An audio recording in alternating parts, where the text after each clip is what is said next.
So let's review Black Panther. I just finished watching it not even an hour ago. I know I'm late. Today is March 23rd, 2018. Wow. I will say it was better than I expected. I was expecting some Hollywood garbage, especially when it comes to these superhero movies. Typical 1 hour and 30 minutes. Plot rushed. No real story behind it. Just an excuse to save the world. You guys know what I'm talking about. This film was actually 2 hours. I didn't even realize it was 2 hours until it ended, and I looked at the timer. But it was 2 hours, and I was engaged the entire time.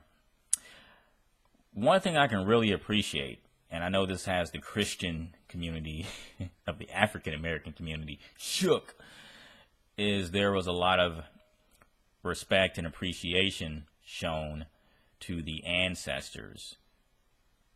They called to the ancestors for support, for wisdom, for guidance. They thanked the ancestors. When I think of a black film today, it's just a bunch of Christian undertones, and you might be thinking of neo soul. Like, I think of a love and hip hop film, which really isn't about much. It's just African Americans trying to rediscover themselves after losing their identity. So the plot of the movie, or the background, what made this really powerful is it wasn't even made up. It's a real history and a real modern day situation where the displaced descendants of Africa are scattered across many places of the world, not just the States, but the Caribbean.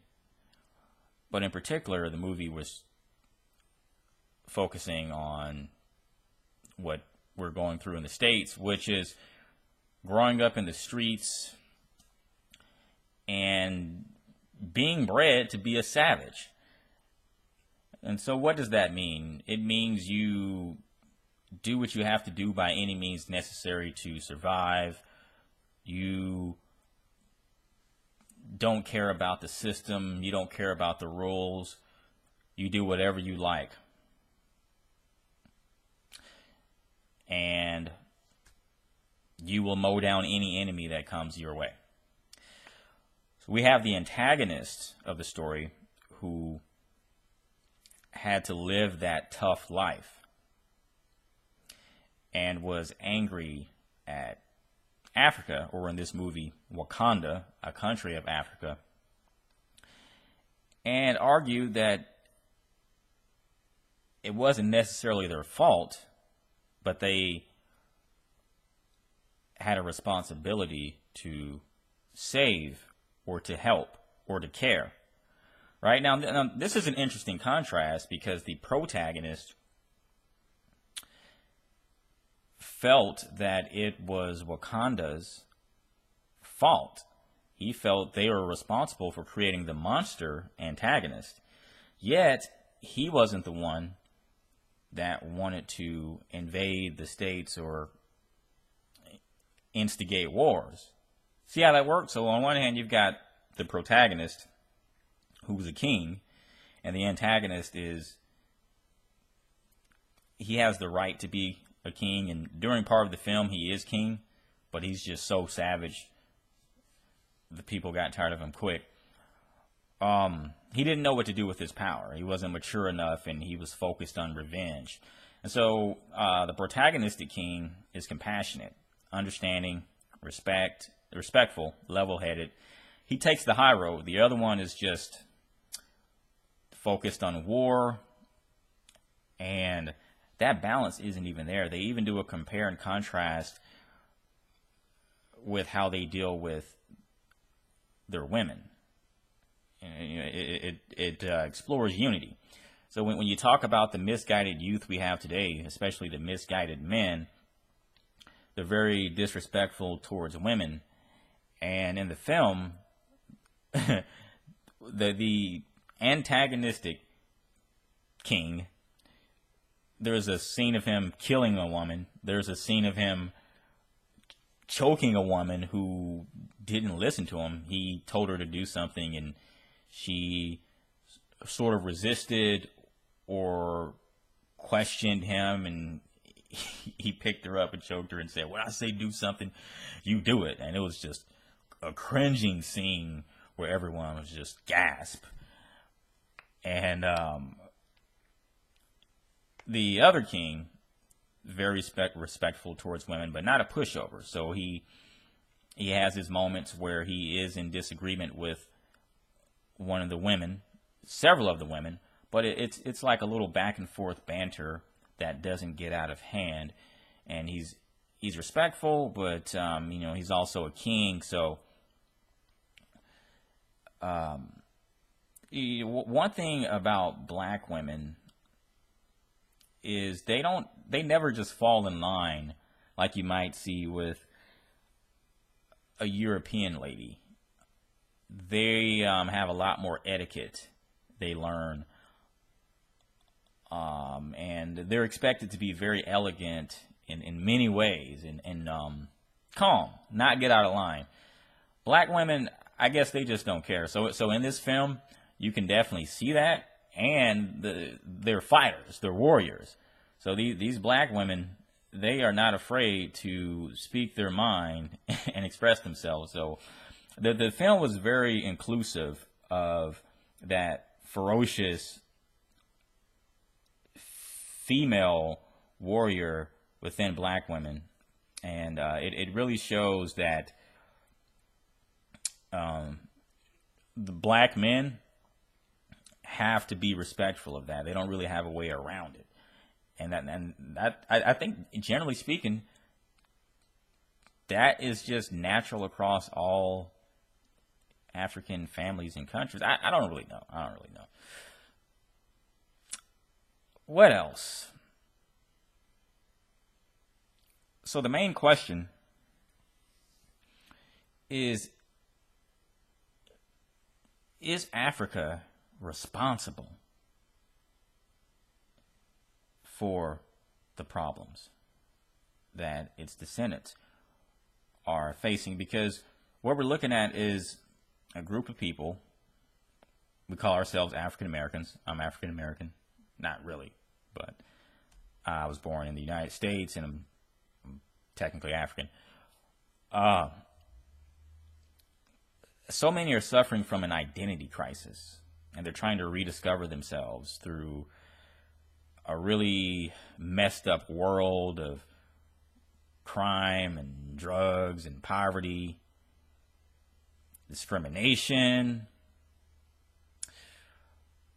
and they discover whatever works for them, but it's just destructive in the end. And so if Africa had reached out to them to prevent them from being so lost, if Africa would have tried to reach out to them with open arms and showed more compassion and put forth more of an effort, maybe we wouldn't be so lost today. And I mean, this is really, really complex and really deep. This reminds me of the fact that during slavery, we would like to blame it all on the colonizers, but the black leaders played a part in it because they also sold their own into slavery, sold them off to the colonizers. That's a fact. So with that said, can we establish that Africa bears some responsibility? And does most of the responsibility fall on Africa? Personally, I say no. Of course, what the colonizers did was wrong, and they're ultimately responsible for it. But I guess the question is more towards how are we going to fix it? How are we going to bring justice? How are we going to right what's wrong? And what's it going to take? Is it going to take a war against the colonizers? Or is it going to take a war between our own people so that we can come together? And that's what seemed to have happened in the movie. It was just a war between the lost community and the not lost community, but just not fully aware. Okay, so after the war, both sides now have seen the result of the other side's perspective, if prolonged, and the other side's perspective, if prolonged, and now they have a path for regaining what once was. The film did $1 billion in sales, $1 billion plus in sales. I'm sure it's still counting. So it was very, very successful. I've seen all kinds of memes. I saw people doing dance videos. Hey, support the film. What I will say is that means $1 billion worth of money was transferred into the hands of Disney. So, I mean, the film isn't a hallmark to me. It's something Disney knew would make money, so they gave it to the African American community, and they made a lot of money off of it. So you will see a Black Panther 2, you will see a Black Panther 3. Trust me, they'll be glad to give that to you. You'll probably be looking at a more high budget film on the next go around. So I mean, as long as you support it, you'll see more of black people in movies. Okay, but why can't we take that $1 billion that we generated in a month or 2 months and put it towards something that actually is going to go towards a project or do something, not a movie? It's been said that the black people and their let's just say they are a commodity. We are a commodity, and we're worth $1 trillion plus per year in gross revenue. So that film is just an example of if we took that same excitement and came together with a plan intelligently and put it towards something other than this movie, we can make a lot of stuff happen. We can make things move quickly. Very, very quickly. Very quickly. So with that said, I do think the movie was good. The antagonist was straight up savage, and I mean, it's sad to look at him in the movie, but this is it's so accurate when it depicts the average guy growing up in the street. And so, like I said, this movie is based on real world happenings, and there's a lot we could learn from it. There's a lot we can learn from it. All right, you guys have a great day.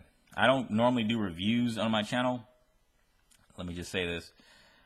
I don't do movie reviews. It's not a thing of mine. I talk about a lot of different stuff. All right? So, now, you guys have a great night.